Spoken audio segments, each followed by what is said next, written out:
أعوذ بالله من الشيطان الرجيم. بسم الله الرحمن الرحيم. اقرأ باسم ربك الذي خلق. خلق الإنسان من علق. اقرأ وربك الأكرم. الذي علم بالقلم. علم الإنسان ما لم يعلم.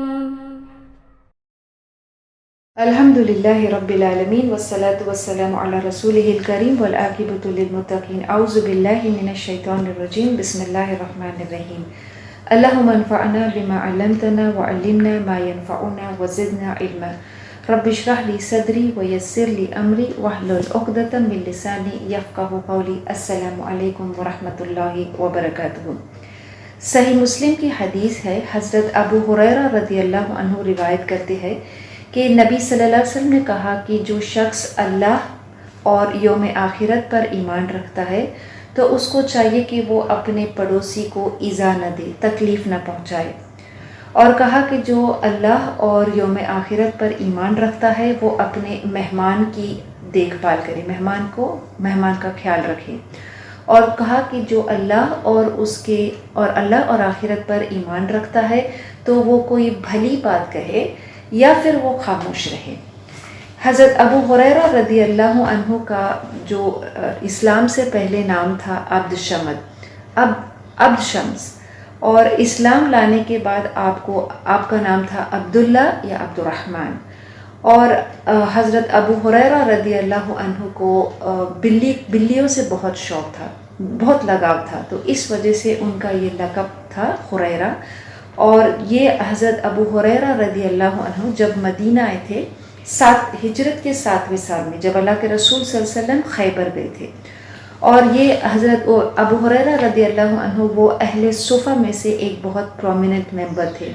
وہ نبی صلی اللہ علیہ وسلم کے ساتھ بہت وقت بتاتے تھے. جب نبی صلی اللہ علیہ وسلم اپنے گھر سے باہر رہتے تھے، جتنا بھی وقت وہ اپنے گھر سے باہر رہتے تھے، حضرت ابو ہریرہ رضی اللہ عنہ آپ کی کمپنی میں ہوا کرتے تھے اور آپ سے سیکھتے تھے. اور اس وجہ سے ہم دیکھتے ہیں کہ جو آپ کی جو میموری تھی، ایکسٹراڈنری میموری کی وجہ سے آلموسٹ 3500 ٹریڈیشنز کو آپ نے نریٹ کیا ہے. تو اس حدیث میں ہم دیکھتے ہیں کہ حضرت ابو ہریرہ رضی اللہ عنہ کہتے ہیں کہ جو اللہ اور آخرت پہ ایمان رکھتا ہے وہ 3 چیز کرے: اپنے پڑوسی کو ایذا نہ دے، اپنے مہمان کی ضیافت کرے، مہمان کا خیال رکھے، اور یا تو وہ بھلی بات کہے یا پھر خاموش رہے. اور یہ بھلی بات کہنا اور خاموش رہنا یہ ہمارے لیے کتنا ضروری ہے کہ اللہ نے ہمیں یہ زبان دیا ہے، یہ قوت بیان دیا ہے، تو ہم یا تو اس کا صحیح استعمال کریں یا پھر خاموش رہے. اور اللہ کے رسول صلی اللہ علیہ وسلم نے کہا کہ یہ وہ عمل ہے، یہ وہ چیز ہے کہ انسان کو وہ یا تو جنت میں لے جائے گی یا اس کو دوزخ میں لے جائے گی. تو یہ قوت بیان اللہ نے ہمیں دیا ہے، اور سب اس لیے دیا ہے کہ ہم اس زبان کا استعمال اچھی چیز کے لیے کریں، بھلی چیز کے لیے کریں. تو اس سے بہتر اور کیا چیز ہوئے گا کہ ہم قرآن کو سیکھیں، اور پھر قرآن کو سیکھنے کے بعد کیا ہے ہمارا مقصد کہ ہم اس کو بیان کریں. اللہ قرآن میں فرماتا ہے کہ جب بندہ کوئی شبد کہتا ہے، کوئی الفاظ کہتا ہے، تو ہر چیز جو اس کے زبان سے نکلتی ہے اس کو فرشتے اس چیز کا ریکارڈ کرتے ہیں، اس کو نوٹ کرتے ہیں. تو اللہ ہم سب کو توفیق دے کہ ہم اپنی زبان کا وہ صحیح استعمال کریں. آج کا سبق ہم شروع کرتے ہیں آیت نمبر 76 سے. بسم اللہ الرحمن الرحیم. بلا من اوفا بعہدہ واتقی فإن اللہ یحب المتقین. بلا کیوں نہیں، من جو، اوفا پورا کرے، کیوں نہیں جو پورا کرے، بعہدی عہد کو، کس کے عہد کو، ہی اپنے عہد کو، بعہدہ و اور اتقا. جب ہم اس کو پڑھیں گے تو ملا کر واتقا پڑھیں گے. واتقا اور جو پرہیزگار ہے، پس ان اللہ بے شک اللہ، یحب دوست رکھتا ہے، پسند کرتا ہے، محبت کرتا ہے المتقین سے. بے شک اللہ متقی سے، پرہیزگار سے محبت کرتا ہے.